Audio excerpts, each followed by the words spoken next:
Okay, this is the pulley I want to replace. It's called the IDLER flat pulley, and I had to pull the fender off to get to the nut that's up there atop of the frame. I'll leave the link for the instructions of removing the fender.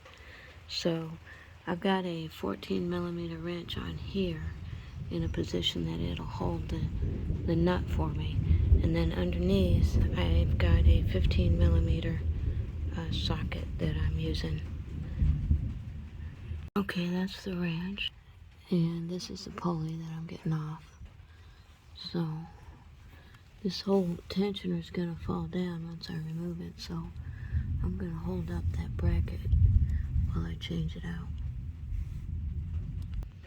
And from what I can tell, this end goes down, facing down.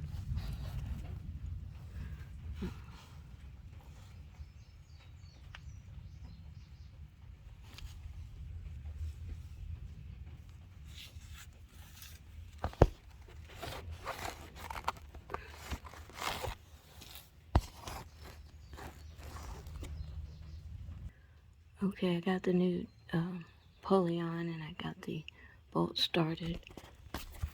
And down here,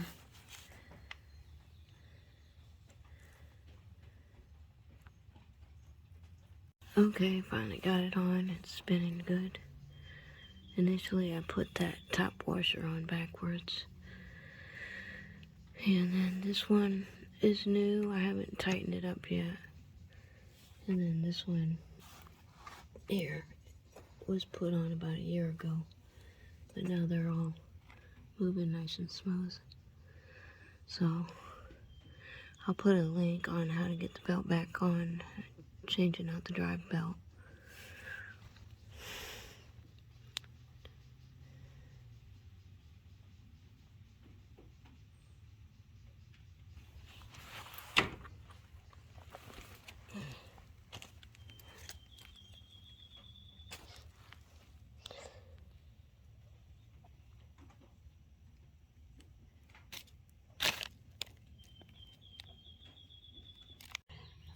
Okay, to get this belt to go on, eventually I had to put a 14mm wrench on that tensioner bolt there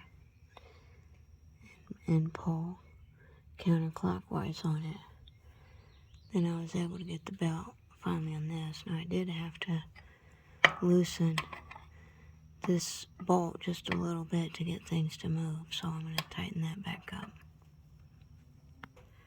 When you get done tightening this bolt, just make sure that your tensioner moves freely.